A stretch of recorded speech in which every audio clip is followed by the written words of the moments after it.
This program is produced by Eagle Mountain Apostolic Resource Center. To find additional episodes of this program, as well as other content, visit eaglemountain.tv.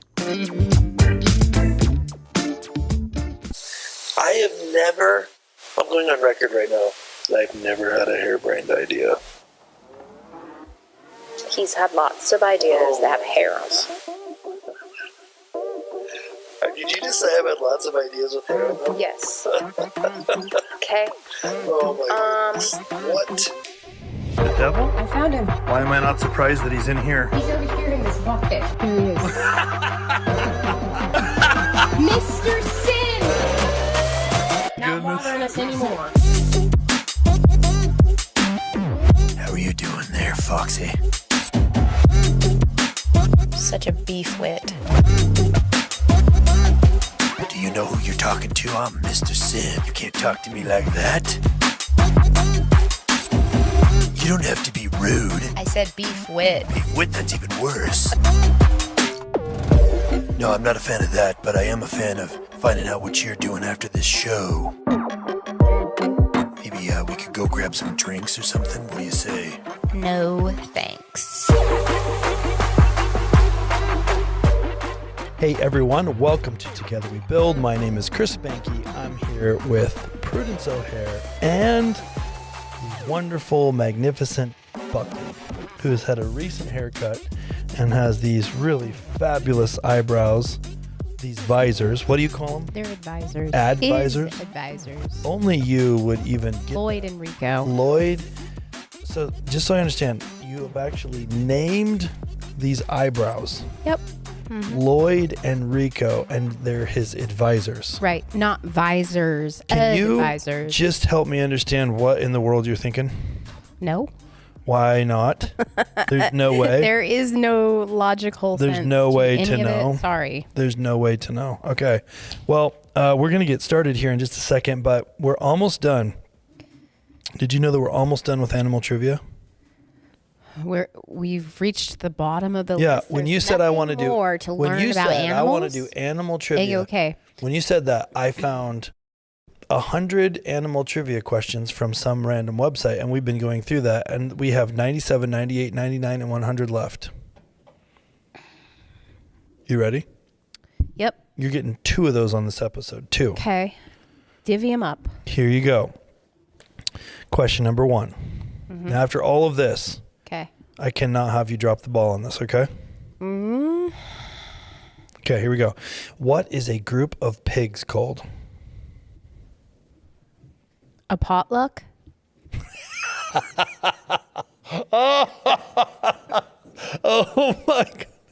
Oh my goodness. That is the best of all the animal trivia. It was worth it just to have you give that answer. A potluck. Swine. Drift. Oh, Yeah, potluck is A drift. 1,000 times better of an answer. 1,000 times better. Okay. Second question. By the way, you get extra credit and you get that correct, even though it wasn't correct, just because potluck is so good. Okay. What is a male turkey called? A male turkey. Not a group of male turkeys, just a single man turkey. it's a Rudy. A Rudy. Yeah. That's also a really great guess, but it is a gobbler. Gobbler? Yeah, gobbler. You have to say it like a villain. Gobbler. I thought that was just a term for No, it's the gobbler. Thanks. I think the thing you're talking about that you call a gobbler is a made-up word that's not real. gobbler and Let me ask Jason. what did we say the Jason, group that of thing pigs that were? turkeys have, is that called a gobbler? No. No, it's not. See, the jury's in. That is a made-up word. Okay. But it's not totally made up because it's actually the name for a male turkey is a gobbler. But you have to say it, the gobbler. And a group of pigs is called a drift. A drift. But it should be called a potluck, That's 100%. weird.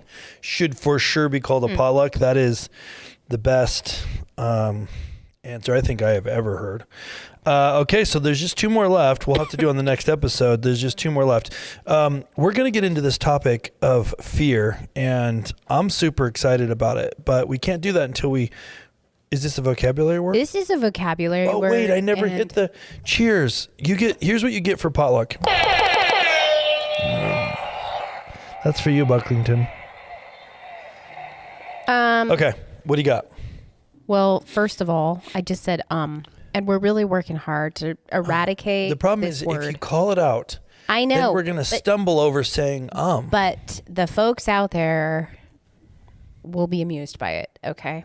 So we're working by the end of season 3 to have eliminated Yes. I think this is like episode 24. I'm not sure exactly, right around there. So we've got just a few left to fully eliminate the ums. Is it just or is it any kind of Well, mostly filler word? Mostly just that. Mostly just ums? That word. Don't say it.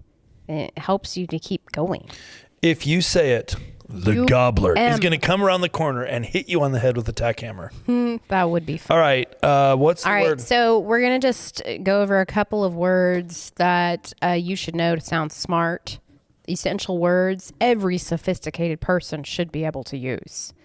I love that. So some of these I don't feel very much like a sophisticated person because I can hardly pronounce them. But this is a great book because... Maybe you need a couple advisors like Buckley has. Yeah. How about the word paucity? Do you know what this word means? Paucity? Paucity. Paucity. Have you ever heard of it? Yeah, I think that's what it means when a beaver is swimming on its back. Okay. So paucity is a noun. Paucity. Back swimming. A lack of something, a small supply or limited selection. So this would be my hair is sitting in a paucity situation. Yes. Wait, how do we use it? Okay, here's the sentence that they gave. It is very strange and very melancholy that the paucity of human pleasures should persuade us ever to call hunting one of them. So that sentence, okay. No. The sentence is getting a no. Oh. Our no is out of batteries. Sounds like it's got It's some the problems. gobbler. That's the gobbler. That's what the gobbler sounds Okay, like. so No, that sentence is absolutely ridiculous. Read it again. it is very strange and very melancholy that the paucity of human pleasures should persuade us ever to call hunting one of them. That sentence is melancholy. Okay, the paucity of my hair is A lack of acute something, a to small everyone. supply, or limited selection. So Yes. we might say this about definitely limited selection. many things. Things that are priced well at Whole Foods. Yes. Yes, that yes. By the way, you definitely. said so let's try to keep those to a minimum, please. Right. Anything that starts with you. We are looking for a paucity of us right now. And And it's out. Okay. or the gobbler is going to come around the corner and hit you on the head with a hammer. How about Just try getting it out. perfervid? Perfervid.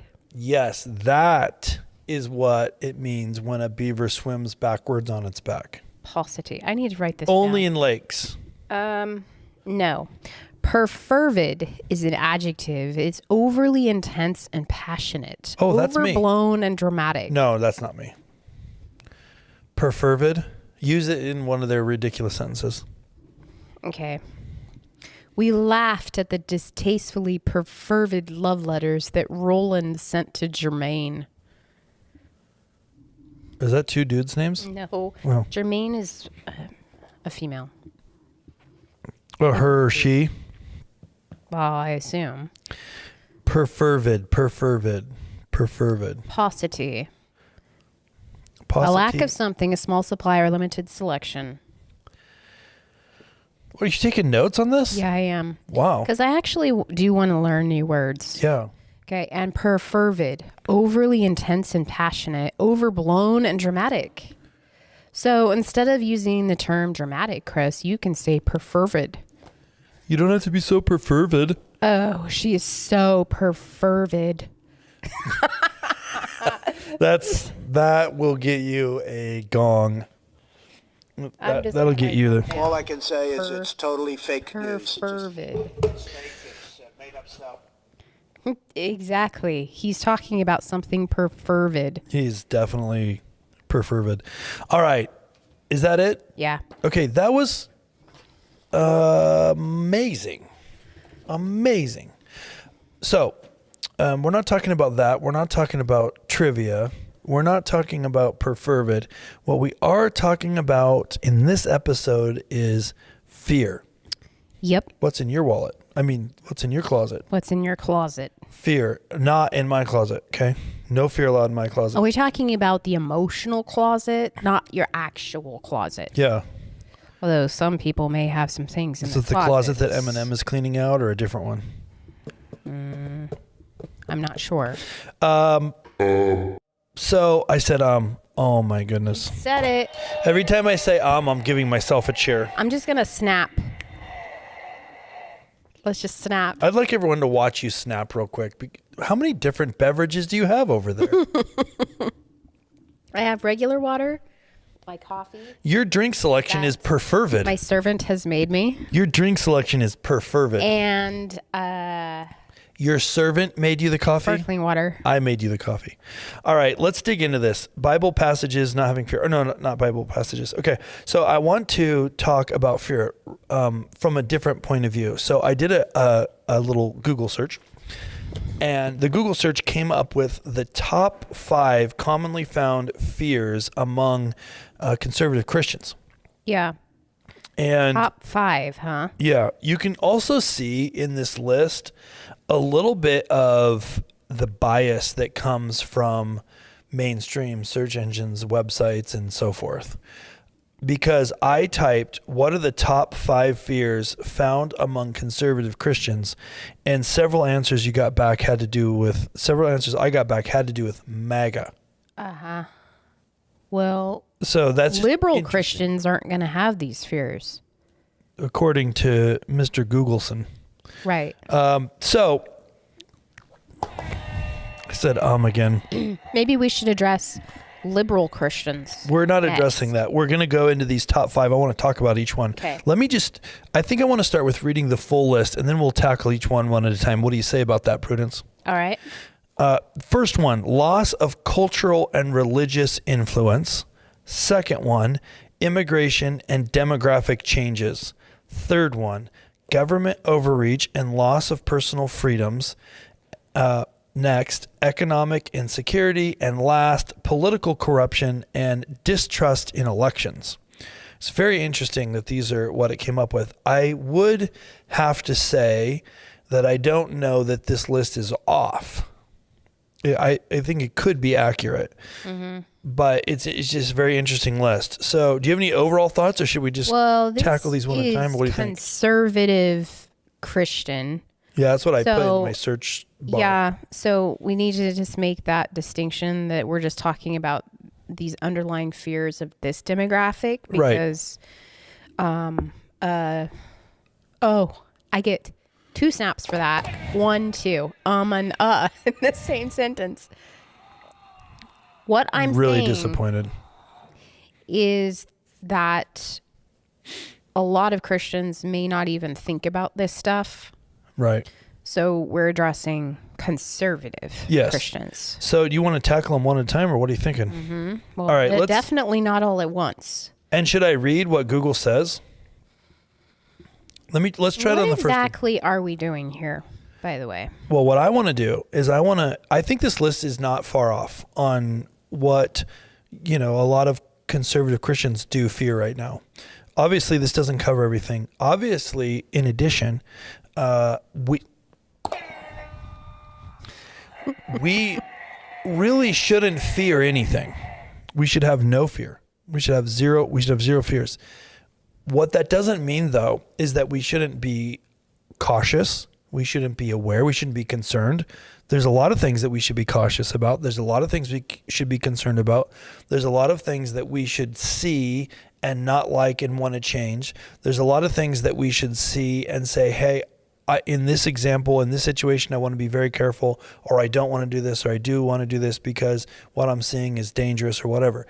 So we need to separate fear from wisdom, caution, being smart about situations, feeling and being aware of what God has called us to change in the world. So for example, if one of the fears is the government having too much authority, which one of them is, then we shouldn't live in fear because of that reality. But that doesn't mean that we shouldn't be aware and concerned about that reality and do something about it, right? So it's about understanding the appropriate response. You agree with that? Yeah. I don't think that I don't think that having fear is something that we can actually dissipate to a nothing degree, because A nothing degree. it is something that is given to us to have discernment over things. Perhaps we need to have a healthy fear of getting too close to the cliff, stuff like that. So Yeah. we're built with. There's only two fears you're born with, though.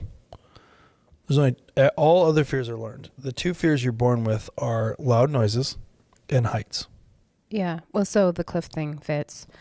But what I'm saying is that it's really we're going to be offered all sorts of temptations in the forms of fears. Totally. Right? Isn't that what it is? Well, Basically kind of like, here, Yeah. now what are you going to do with it? I think it's super important we're defining this because I think that people are controlled by fear. It's one of Satan's greatest, most effective tools. We're not supposed to live in it, but we also need to define it clearly. So if my 16-year-old son gets in the car with his friend who's also 16 and is a young driver, and that friend is driving the vehicle that he's in recklessly, my son is going to be afraid of the situation. And he's going to say, I don't like this. Yeah. I'm afraid of this. Okay. Yeah. That isn't the kind of fear we're talking about. I would actually say that's really not fear. That's a concern and awareness of the situation I'm in, that the Lord has given me discernment to stimulate me to make a smart decision. So in that case, you should say, hey, Mr. Friend, pull over, let me out. You're driving like a maniac. I don't feel safe right now. So that would typically be defined as fear. Oh, he's fearful. So I think if you look up a Webster definition of fear, it'll probably fit. But that's really not the fear we're talking about. That, I would say, is actually wisdom, discernment, concern for the environment, and making a smart choice based on the data that's available, which is, this is reckless driving. I need to get out of the car. The fear that we're talking about would be, I believe from that experience, it is not safe for me to ever get in the car again with a young driver. That's living in fear because of a bad experience. And a lot of people might go, that's ridiculous. Of course we shouldn't do that. The problem is a lot of people do decide things. Shouldn't we like that. also consider that fear is really largely a figment of our imagination? Fear is faith in the unrealized bad outcome that we've identified. So fear is simply faith. I have faith in the unrealized negative outcome that may come from this. So in the car example, it would be, I have faith that I'm going to get into a bad car accident. I have faith in that, and that is preventing me from getting in the vehicle. So that's what that is. Now, you have to distinguish that. It might be wise to not get in the vehicle. So you say, this driver has a proven track record of being a poor driver. I'm going to make a decision to not get in their car. That's wisdom. Saying, I don't feel like I can drive in cars ever again because I had this bad experience because I got in an accident this one time. Is letting the fear control you. That's the wrong side of fear that we want. So we're talking about letting the fears control us. Exactly. And dictate how we do or don't do something. 100%. So let's talk about the first one. Loss of cultural and religious influence. Okay. So this is a fear. Well, here's what Google said. Here's what Google said according to, this is just so apparent, the bias, but listen to this. Loss of cultural and religious influence. I believe that's I believe they got it right. That is a fear of a lot of conservative Christians. Here's what they say about it, though. Google does. Many conservative Christians and MAGA supporters fear that the decline of Christian values and cultural influence in America. This includes concerns about the erosion of traditional family values and the perception that Christianity is under attack from liberal policies and social changes. You can just feel the soaked nature of that response. They're shining a light on that as if that is a really horrible thing. And I would say that we should not fear the loss of culture and religious influence to the point where it is negatively affecting our decisions, like we've been talking about. We don't want to be living in fear. However, we do want to have a healthy concern for what's happening in our nation. Yeah. The nation was founded on biblical Christian values and has enjoyed the success of that foundation that has been greater than any nation that has ever existed, with the potential exception of Solomon. That's it. So the kingdom principles that God has outlined, that our country was founded on, have afforded us the success that no other nation has ever been able to experience in all of humanity. Now, don't mishear me, don't misquote me. I'm not saying that everything about our founding fathers was flawless. I'm not saying everything about the way the country exists and the way people manage it is flawless. There's all kinds of things that need to be improved. But generally speaking, this country was founded with Christian values, and those are being eroded, and that is a reasonable thing to be concerned about. Okay. So let's address what do you do with the concern, with the fear that this is going away? What should we be doing with this rather than twiddling our thumbs, basically getting just upset and angry at what is happening? Are you asking what our response should be? Yeah. How do we work through this? So we've been talking about, the fear. We don't want to respond in a way of fear where the fear is controlling us. However, what is the right response? And I would say, I'd love to hear your thoughts on this, Prudence, but I feel like obviously I believe every single person is called to one or more areas of influence, one or more areas of society. Some people call this 7 mountains and so forth, but basically at the highest level, it's God has designed us on purpose, for a purpose, to go make disciples of nations, to bring his kingdom to the world. Yeah. And if we're called to like a sphere of government, then we should be directly impacting government. But what if we're not called to a sphere of government? This is still something that's concerning. And what I would say, there's probably a whole bunch of things, but right off the top, we need to be aware of what's actually happening. Yes.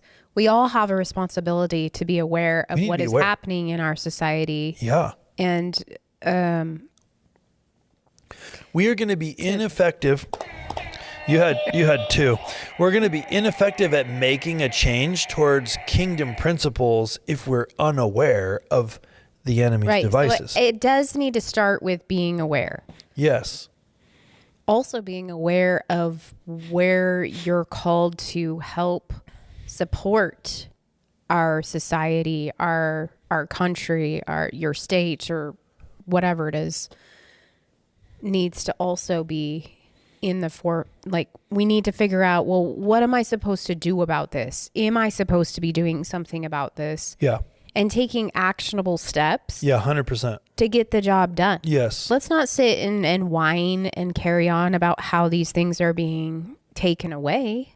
Let's put some action behind fixing the issue if there is an issue to fix. Yeah, I believe and what I hear you saying support is each other. We need less finger pointing, more action.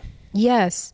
I think that it's easy for us to believe that we can do nothing because we're just a stay-at-home mom or someone who, well, that's the mindset, Yeah. is believing that we're just this person. Yeah. When in fact, each of us is actually a lighter with a fire at the end. Oh, yeah. We are a matchstick with a fire that can burn down a forest. Oh, yeah. I believe that it is an actual curse. The justa is an actual curse that the enemy uses to convince you that your station in life, your influence, who you are, actually doesn't have the ability to affect change because you're just a stay-at-home mom, or you're just a barista at Starbucks, or you're just a this, or you're just a that. And by the way, every person has a justa. You could be president of the United States and say, well, I'm just the president of this one country. The justa curse kind of goes at every single level. And it's actually a complete lie, because here's the reality.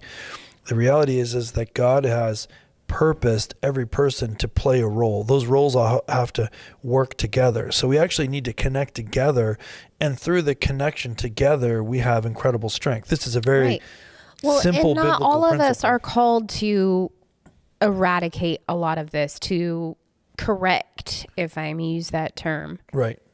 Not all of us are called to jump into the court systems or to be the lawyer that brings it to the courts. Totally. But we're all called to be aware and responsible in that format, to have discernment, to have wisdom, and to know when and where we can support the person that is attempting to do this. Right. Because we have to come together as a support system. Right. Right. 100%. I think that we have to be careful to not say, well, that's not my job. Because I think a lot of times this may be, might not be called to some specific thing for your whole passion, your whole focus of your whole life. That doesn't mean that you don't also bear some responsibility for affecting change. Being aware, understanding what's happening, being playing the role and participating at the level that you can where you are. So, for example, everybody needs to vote. A lot of the things that are on this will be tied back to this whole list, will be tied back to political agenda and so forth. So most of these things can be affected through voting, can be affected, and even if there's not a specific law, can be affected through the voting of the right representatives to be put in place to actually affect change in the right direction. But even more important than that is being aware and making sure the people in your circle are also aware of what's really happening. Because let's be real, most people vote like they shop for wine. You know how most people shop for wine? Because very few people know anything about wine. So most people don't drink a lot of wine. They don't know anything about wine. And so they go to the Safeway or wherever, and they look at the shelf, and if you're 5'10", you're looking at the 5'10" shelf, and then they scan, and then they pick the one that has the best label. That's it. And maybe they know the difference between some of the grapes. That's all. So wine sellers know this, and they actually pay money to have their bottles put at eye level because they actually know nobody knows anything. And that's how most people when we're talking vote. about the subject of voting, sometimes it's overwhelming to actually know who to vote for. Maybe you're like, I have no idea. Right. I'm just do what you randomly do. Like, close your eyes and circle in the button, the little bubble. Or vote for the R or but the D or whatever. Something that you can do. Yeah. And when you're faced with more choices than A or B, right, is find someone in your circle that is wise to what's happening in your political sphere. Right. Ask them their advice on which candidates they feel is the best option. And why. And maybe base your decision more off of that. Yeah. Rather than I would say whatever they say, follow that up with a little bit of research. Well, sure. But what I'm saying is that we have people around us that specialize in different spheres. For sure. And you don't have to feel like you're just out on your own and you have to go spend 12 hours doing a bunch of research. Yeah. You can layer it upon somebody's advice that you trust. Totally. What was that movie? Vote for Jeff Johnson, the name you know? Eddie Murphy? No, that wasn't the name of the movie. That was just in it. Yeah, I don't remember. So this movie, it's the reason we need to understand, because this movie is so hilarious. I think it was an Eddie Murphy movie, but basically his name was Jeff Johnson, and there was a long-term politician whose name was Jeff Johnson. Jeff Johnson, the politician, died. So this guy was a scam artist, and he said, we're just going to run on this guy's ticket. Yeah, he assumed the identity. He assumed the identity, and his whole campaign was vote for Jeff Johnson, the name you know, because people had been voting for Jeff Johnson, and he got in and he won. The thing that makes that movie hilarious is that's the way people vote. Yeah. Like that could totally 100% happen. Yes. So, okay, I think we kind of covered that one. Okay, so we basically are out of time. So what we're going to do is we're going to break this into two parts. We're going to go after the next ones in the next part of this series. But I think it's important, just from a high level, to understand we are not saying run through life not caring, having a no fear attitude and wearing, remember the no fear shirts from the 90s? Yeah. We're not saying that. You got to be smart. You got to have discernment. You got to be wise. You got to be concerned about stuff. But it's the wisdom and the awareness, the concern, the data, the information, the wise choices and the knowledge, all that stuff is what should be. The alignment with Holy Spirit. And the alignment with Holy Spirit. To help bring it, like he is the bow around all of that. He is the bow around that beautiful package. He ties it up. That's how we should be making decisions, not the emotional fear-based response. Right. So we're not saying these things that are sometimes labeled as fear, we're not saying those are bad. A lot of times discernment or concern or kind of like a hesitancy about something, that's labeled as fear. That's not what we're talking about. Those things are necessary and important. We're talking about when your life is controlled by fear, your decisions are made by fears that are not actually reasonable, and you might need someone's help to determine what's reasonable because they might feel reasonable to you. That's what we're talking about. And as Christians, we are specifically outlined in the Bible called to not live with a spirit of fear. And I think the reason that God has outlined that so clearly is because it's a powerful tool the enemy uses. So we need to be aware of this. Right. Which is why I think this is so important. So we're going to dig into, so the first fear that went after today was loss of cultural and religious influence. And I think that that's a valid thing to be concerned about. It's not a valid thing to let run your life. But as Christians, we need to understand and recognize that Jesus is not the president of the United States, the savior of the United States. He's the savior of the whole world. But we need to also recognize that our country, the United States, was built on a Christian foundation. And so while it's important to keep all of that in perspective, I think it's valid and important to recognize the concern that these kingdom principles outlined by Scripture, the way that this country is founded, have afforded it this incredible impact in the world. So we don't want to lose that. We need to be smart about it. Kingdom. God's will, God's way, right? Prudence, am I right? Mm-hmm. So with that, we're going to wrap this up. If you would like to learn more about this show is called Together We Build, or see any of the other episodes, go to eaglemountain.global. You can see everything there. You can also find information about everything that Prudence and myself are doing at chrisandprudence.com. You can find all the episodes there. And if you want to reach out to us, definitely hit the contact button. Let us know. We'd love to hear from you. And if you'd like to support us, you can do that as well. So anything else?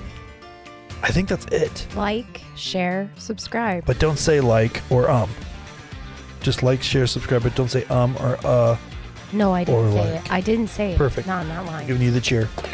With that, we will see you on the next episode. See ya. Thank you for watching Together We Build with Chris and Prudence. To learn more about this and other amazing programs, visit eaglemountain.global. To learn more about Chris and Prudence and the ministries they serve, visit chrisandprudence.com.